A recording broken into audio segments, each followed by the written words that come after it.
Hey guys, welcome back to the channel. In today's video, I'll show you how to disable auto scroll on Instagram. So let's dive in. So first things first, this is a new feature that's still running out. So please keep that in mind. So step one is to make sure your app is updated. So just head on to the App Store or Google Play Store and search for Instagram and update it if you see the option. Now, once updated, you want to head over to your Instagram app and on a post or reel, you want to go ahead and tap the three dots icon in the corner.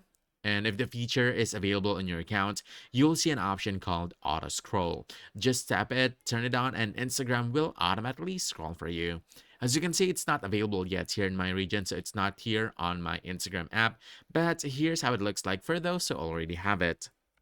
And here's how it would look like if the option to auto scroll is available in your region. Now, if you don't see the option yet, don't worry, since this feature is still being rolled out, some users have it and others don't. Just keep updating Instagram whenever a new update appears, and it should show up eventually based on your region. And that's it. That's how to disable auto scroll on Instagram posts and reels. So if you found this helpful, don't forget to hit the like button, subscribe for more quick guides, and I'll see you in the next one. Thanks.